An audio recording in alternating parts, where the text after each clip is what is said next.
अमळनेर येथील उदयनगर डांगर या गावचे संकल्पमूर्ती भाऊसाहेब पाटील यांनी जो एक संकल्प केलेला आहे आणि तो सुद्धा विश्व कल्याणासाठी केलेला आहे. आणि विश्व कल्याणासाठी त्यांनी एकभुक्त राहणे हा जो संकल्प केलेला आहे हा आपल्याला जगात तरी कुठे पाहायला मिळालेला नाही किंवा ऐकायला मिळालेलं नाहीये. आणि असे हे अघटित वेगळं स्वरूप पाहायला मिळालं आणि म्हणून आज आपण त्यांची मुलाखत घेणार आहोत. नमस्कार बाबा, आपलं नाव काय?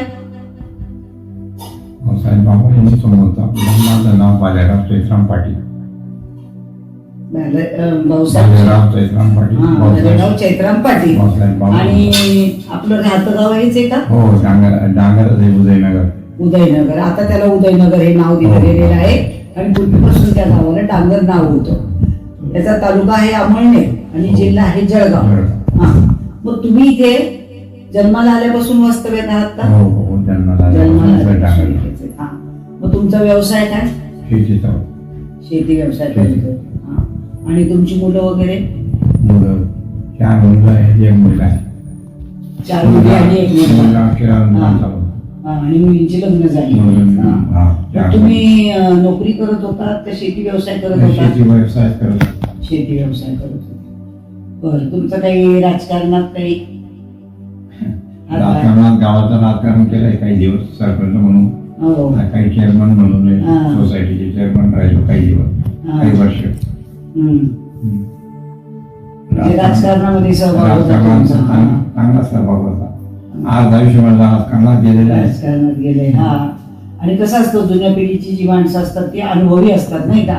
मग त्यांचा जो अनुभव असतो तो समाजामध्ये नवीन पिढीच्या समोर ठेवायचा म्हटल्यानंतर आणि मुलं तुमचा आदर्श घेणार म्हटल्यानंतर निश्चितच तुमचा गावातल्या मुलांना उपयोग होत असेल नाही का?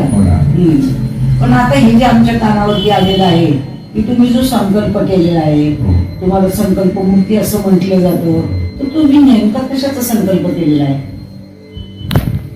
मी असा संकल्प केला आहे की विश्वशांतीसाठी, विश्वशांती मानायला पाहिजे यासाठी मी एक म्हणजे विश्वाबद्दल तुम्हाला काळजी वाटली की हे जे विश्व आहे ते शांतीने जर चालावं, सगळ्यांमध्ये प्रेम निर्माण व्हावं, एकसूत्रीपणा व्हावा, आणि म्हणून तुमच्या मनाला मिळालेली ही प्रेरणा. तुम्हाला कोणी हे सांगितलं का? नाही, कोणी मला सांगितलं नाही. माझी प्रेरणा झाली आणि तो संकल्प मी करून टाकला. अरे वा. आणि असा संकल्प तो जो काय आहे तर त्याची सुरुवात तुम्ही केव्हापासून केली? सुरुवात मी 1 मार्च 2019 पासून. म्हणजे 7 वर्ष झाली. हो. मग 7 वर्षापासून बाबा तुम्ही एकच वेळेस जेवता? एक वेळ. म्हणजे हा तुमचा संकल्प आहे तो कसा आहे? हो ना. तो आमच्या प्रेक्षकांना व्यवस्थित सांगा. माझा संकल्प काही मी असं कराय की सकाळी चहा 1 कप प्यायचा, त्याच्या अगोदर 4 घोट पाणी प्यायचं, दुपारी 12:30 वाजता 4 घोट पाणी प्यायचं आणि 1 कप चहा प्यायचा. त्यानंतर तोंडात काहीच टाकायचं नाही. रात्री काठ काढून जेवढी खाली उरलेली चपाती आहे ती पाण्यात टाकतो. अरे बाप. आणि कसं तयार करतो की जिऱ्याची पूड 1-2 बोटाची चुटकीभर, धन्याची पूड चुटकीभर, चटणीची चुटकीभर आणि अर्धी पीठ तेल टाकायचं आणि ते पाणी उकळून त्यात टाकायचं आणि तेवढंच खायचं. त्यानंतर काहीच खायचं नाही. दिवसभरही काहीच नाही. दिवसभर काहीच नाही. मग तुम्हाला भूक निघते? भूक मिळते का नाही मिळते ते मी काही त्याच्या पुढे काही सांगू शकत. दिवसभर एवढं सगळं खातात, वेगवेगळे पदार्थ खातात, फळं खातात, आणि आता तुमचं हे आयुष्य सुद्धा आता काहीतरी खाण्याचं याचं, आणि तरी तुम्ही आज एवढा मोठा संकल्प केला. आम्हाला तर विशेष वाटतं की तुम्ही काही न खाता कसं काय राहता. परमेश्वर मला कसं काय ठेवतोय, काय ठेवतोय ते त्याला. हो ना. विशेष आहे म्हणजे की दिवसभर फक्त 4 घोट पाणी आणि अर्धा कप चहा आणि संध्याकाळी 1 छोटीशी पोळी, आणि ती सुद्धा पाण्याबरोबर खायची. म्हणजे इतर पदार्थांची चवच नाही तुमच्याकडे. कुठेही पाहुणे गेला तरी येच, घरातही कोणी पाहुणे आले तरी येच, काहीच नाही.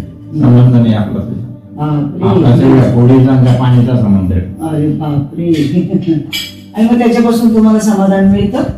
समाधान मिळवा आता नको म्हणून संकल्प केला म्हणजे केला, मरेपर्यंत राहायचो. बापरे. हा. आता तुम्ही 7 वर्षापासून हा संकल्प करताय. हो. तुमची सकाळपासूनची दिनचर्या कशी आहे? दिनचर्या मला सकाळी काय कितीला उठता तुम्ही? मी 3 वाजेला अरे बापरे, 3 ला? गॅस चालू करून देतो. हा. पाणी गरम होईपर्यंत मी मला दात बसून संडासपासून जे करायचं ते आंघोळ वगैरे करून घेतो. 3:30-4 वाजता एखाद्या वेळेस 4ही वाजून जातात. 4 वाजायला ध्यानला बसून जातो. मला आणि 5:30 वाजता हरिपाठ करतो, गुरुपरंपरा करतो आणि तुकाराम महाराजांचे 12 अभंग आहेत, 16 अभंग आहेत, तेही वाचतो. तेवढं ते पूर्ण करून घेतो. नंतर झाल्यावर जाऊन बसतो सूर्यनारायणची वाट पाहत. अरे बापरे, म्हणजे तुम्ही सूर्यनारायणाची वाट पाहता? आजकाल सूर्यनारायणांना लोकांची वाट पाहावी लागते उठायची, नाही का? त्याची वाट पाहतो, लाल गोळा निघेपर्यंत तिथं बसून राहतो आणि ते 1 तास डोळे त्याच्याकडे टाकून बघायचे. हो. बापरे. 8 वाजेपर्यंत तिथंच बसतो. आणि नामस्मरण वगैरे कुठलं करता? नामस्मरण मला नाम दिलेलं होतं, प्रभू दिलेलं आहे. ते नाही, अगोदर तुम्ही कुठलं करत होता ना? फक्त रामकृष्ण हरी बोल, रामकृष्ण. रामकृष्ण 11,000 रोज नाम काढायचं. 11,000? 11,000 रोज बसून नाम काढायचं आणि मग नंतर जे रात्रंदिवस चालू राहायचं. दुकानात बसत होतो. मुलगा बाजाराला गेला म्हणजे माझं काम होतं दुकानात. पाहिजे उचलताना तिथपर्यंत वेळेपर्यंत रामकुमारी चालू ठेवायची. गेले आलं का तरी चालूच असायचं. ही रमेशवाला हाक मारायची प्रेरणा मला पांडुरंग शास्त्रीने दिलेली होती. आम्ही स्वाध्याय करतो 1969 पासून मी स्वाध्याय अगोदर करत होतो. साधारण हे करत असताना काम करीत जा, हाक मारित जा, मदत तयार आहे. त्या परमेश्वराने आपल्याला काही कमी पडू दिलं नाही. या तत्वावर मी ते नाम राम नाम काय त्या स्वाध्यायाची प्रेरणा होती. त्यानंतर कोणाकोणाची भेट वगैरे? त्यानंतर माझा स्वाध्याय असा सुटला. विनाश काळ असा आला होता. स्वाध्यायी माणूस होता. तो आम्ही स्वाध्याय करायचो इथे. तर माझ्या घरात म्हणजे लोकांनी बायांना सांगितलं की आपल्या घरात आज पाणी पावसाचा जागा नव्हती, म्हणून घरात करायचं. तेव्हा माझं दुसरं घर होतं, आता नवीन बांधलेलं आहे. एवढाच रूम होतो पण घरात करायचो. पाऊस आहे तर 5 आपल्या घरी स्वाध्याय करायची बुवा. प्रत्येकाने वाटून घ्यायचं होतं 5-5 स्वाध्याय, गुरुवारचा स्वाध्याय असायचा. तर एक आला लोणवेचा माणूस होता. तो म्हणे घरात स्वाध्याय करायचा नाही. त्यामुळे म्हटलं मग पावसात कुठे करायचं? त्याने जे पाठ मांडलेलं होतं ते उचलून आणला नाही. मला इतका राग आला त्याचा. तर मी भवनीच्या मंदिरावर जाऊन बसलो. नाही तर माझा असाच अंदाज होता बाजून द्यायचा म्हटलं. पण मी खूपच सहनशक्ती वाढवली आणि तिथे जाऊन बसलो. म्हटलं करा बसवा. त्या दिवसापासून मी स्वाध्यायाचा पाठवून गेलो होत नाही स्वाध्याय. पण म्हणजे असं काहीतरी विपरीत घडतं आणि माणूस त्या मार्गापासून दुरावतो, नाही का? मग साधू संतांनी तर असं शिकवलेलं नाहीये. पण हे जे लोक असतात, हे मध्यस्थी जे असतात, ते त्या मार्गामध्ये फाटा घालतात आणि विघ्न आणतात. म्हणून म्हटले विनाशकाले विपरीत बुद्धी. पण तुमचा स्वाध्याय तुटून गेला ना, मग पुढे काय केलं तुम्ही? पुढे मग मी स्वाध्यायाचा जोपर्यंत इथं नव्हतं ना तरी मी स्वाध्यायाचा प्रचार करायचो, स्वाध्यायाचं सांगायचो, कामून घ्यायचं, तत्वज्ञानावर बोलायचो. तत्वज्ञान नास्तिक आहे त्यांचं, अजूनही आहे. मग संकल्प केल्यानंतर मी इथपर्यंत आपल्या आनंद संप्रदायापर्यंत पोहोचलो. भेट झाली आम्ही भेटली. यांनी मला सांगितलं मी संकल्प जर केला नसता तर मी 2-3 पोळ्या दुपारी खाल्ल्या असत्या, 2-3 रात्री खाल्ल्या असत्या आणि मग याच्या मंदिरावर गप्पा मारल्या असत्या. मला हे काही प्राप्त झालं नसतं. प्राप्त झालं. मग काय मार्गदर्शन केलं त्यांनी मार्गदर्शन केलं. मग मी त्यांना सांगितलं की 4 जर माझे संकल्प कोणी खरा का खोटा आहे जर सांगणार म्हणून असे कोणी संत मोठा. आणि मी असा संकल्प केला होता, यांनी बाईने मुलाने ठाकरे बाबा 25-30 वर्षापासून इथं यायची. म्हणजे ठाकरे बाबा स्वतःने यायची, त्यांच्या अंगी यायची. मग त्याने पुरा गाव करून टाकला होता. पुरा गाव ठाकरे बाबा ठाकरे यांनी करून घेतला. मलाही माझ्या मागच्या म्हटलं मला जेव्हा एखादा संत चांगला मिळेल आणि तो होऊन सांगेल की तुम्हाला आता नाम घेतल्याशिवाय पर्याय निवडला तर त्यांच्याकडून मी नाम घेतलं. तर 3 पैसे आली. परमेश्वराने 2-3 वेळी मला ते आता करू दिलं. रामला रामकृष्ण हरी मंत्र म्हटला तुम्ही. हो. मग त्यानंतर कोण दादा भेटले, दुकानावर चालला गेलो. त्यांना त्या महाराजांना विचारलं. त्यांनी म्हणजे खरा संकल्प आहे, त्या माणसाने याच्या काही लबाडी केली नाही, काही केलं नाही. जसं तसं काळेकोर त्यांनी संकल्प केल्यापासून तसं ठेवलाय संकल्प. त्याच्यात काही डवडाडवड केलेली नाही. असं संकल्प करणारे आता आहेत का कोणी दुनियेमध्ये? नाही ना. नाही, मला नाही वाटत. मला वाटत नाही. पण त्यांनी त्या बाबांनी सांगितलं की असा संकल्प कोणीही करू शकत बा. मोठं दादा म्हणे एवढे तुमच्याजवळ महात्म्या बसले आहेत म्हणे. तू आता मला कळवलं, मी आत्ताच ते पोहोचले आहेत म्हणे अर्ध्यात. त्या बाबांनी मला नाम द्यायचं सांगितलं. नाम घेतल्याशिवाय तुम्हाला मोक्ष मिळणार नाही. हो, तुम्ही नाम घेऊन टाका. म्हटलं मग बाबा तुम्ही मला नाम घेऊन टाका. त्यांची पुढची ती हकीकत आहे झाली. त्यांनी तुमच्याकडे यायचा प्रयत्न केला. त्यांचे ते साधक होते, त्यांना ज्यांनी नाम दिलेलं होतं त्यांचे शिष्य होते. त्यांचं असं झालं रस्त्यावर, त्याच्यामुळे त्यांचं आमच्याकडे येणं बंद झालं. तिकडे गेलं रस्त्यात ऍक्सिडेंट. त्यांच्याकडून मला नाम मिळालंच नाही. त्याच्या पुढे कोणाची भेट झाली तुमची? कृष्ण बाबाची भेट झाली. कृष्ण बाबांनी सांगितलं म्हणजे मला पण इतकं जरी तुम्ही करताय पण तुम्हाला नाम घेतल्याशिवाय पर्याय नाही. नाम घ्यावं लागेल तुम्हाला. आणि यांना सांगितलं की मी माझं येणं होणार नाही म्हणे. तिकडे निघून गेल्यानंतर माझं येणं होणार नाही कृष्ण बाबा म्हणे. तर त्यांना तुमच्याकडे 3 खानदेशात 3 अधिकारी आहेत, त्यांच्याकडून नाम घेऊन टाका म्हणून त्यांनी नाव सांगितलं. ते कडून त्याच्यानंतर हिंगोण्याच्या कीर्तनाला आपली भेट झाली. त्याच्यानंतर त्याच्या अगोदर झालेली आपली भेट ती पहिल्यांदाच झाली ना. कीर्तन ऐकल्यानंतर आपण 2 अडीच तास चर्चा केली होती. मग ती चर्चा केल्यानंतर तुम्हाला काय वाटलं? चर्चा केल्यानंतर तुम्ही नाम कसे काढतात, कसे मोजतात, काय मोजतात. म्हटलं मग कसे मोजतात मी यांच्याकडे पुढचा फॉलो माहिती नाही. मग नामाचा महिमा तुम्ही जो कीर्तनातून ऐकला आणि तुम्हाला सुद्धा समजावून सांगितले किंवा त्याच्या अगोदर नाम घ्यायला आवडत होती. हो की नामावर ते साधन नाही जे तू अनेक करशील काही.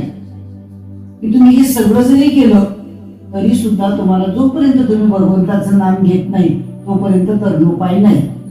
हे तुम्हाला ज्या वेळेला पटवून दिलं, तुमच्याशी ज्या वेळेला चर्चा केली त्यावेळेला तुमच्या मनाला काही आधार मिळाला का? मिळाला होता.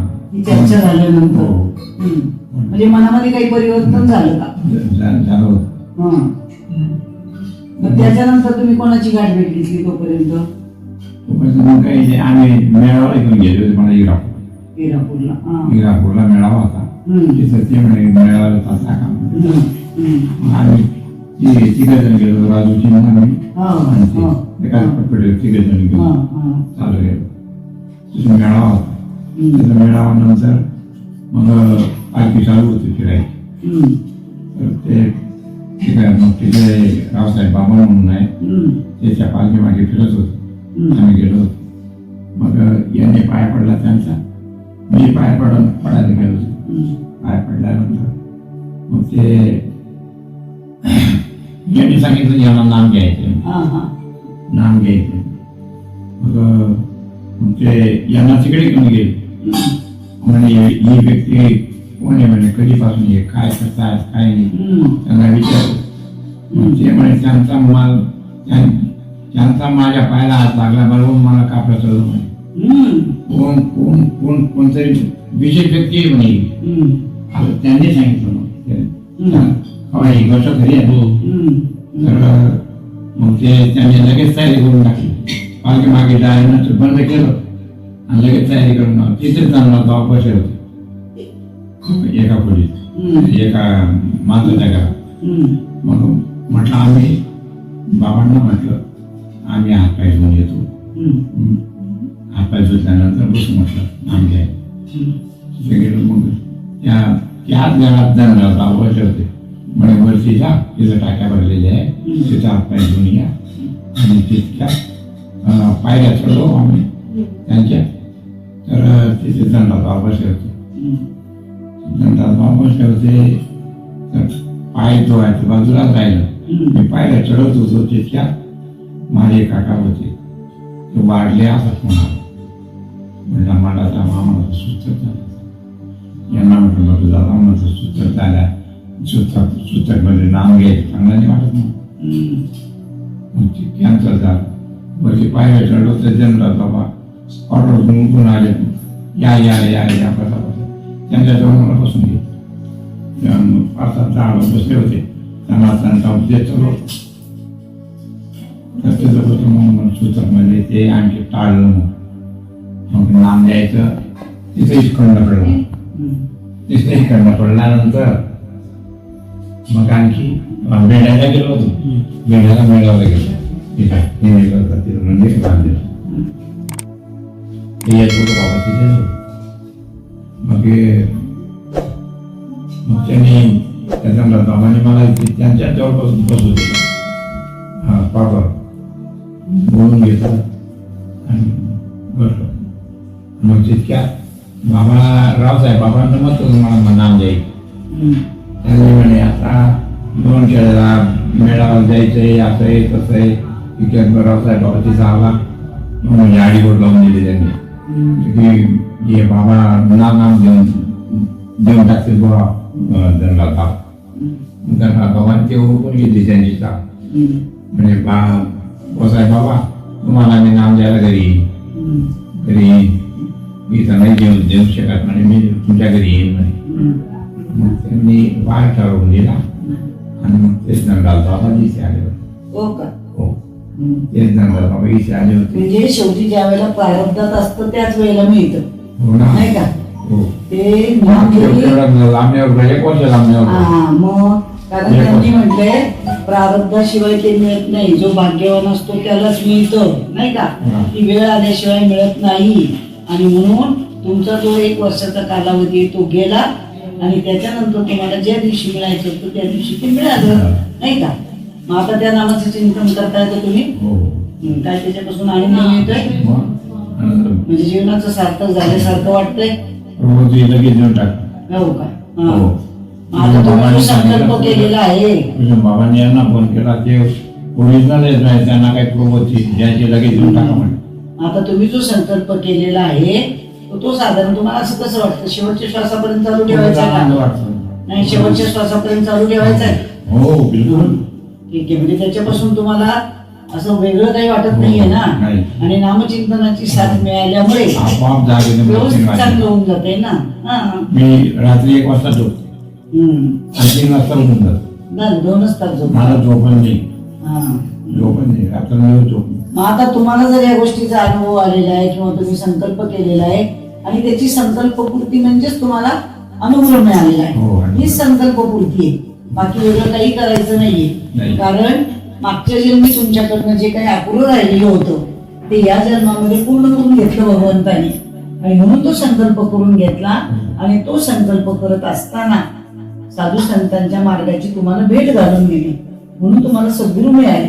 सद्गुरूकडनं नावाचा अनुग्रह मिळाला. आता हेच नामस्मरण शेवटपर्यंत तुम्ही चालू ठेवायचे. तर ह्या जो तुम्हाला बोध मिळालेला आहे याचा तुम्ही आताची जी पिढी आहे त्यांना सांगितलं पाहिजे की बाबांनो हे जे मला मिळालेलं आहे ते आज काय आहे त्याचा अनुभव काय येतो. आणि तुम्ही पण या मार्गामध्ये पडा आणि तुमच्या जीवनाचं सार्थक करून घ्या. कारण हा तुम्हाला जो मिळालेला अनुभव आहे तो तुम्हाला आता इतरांना वाटता आला पाहिजे ना.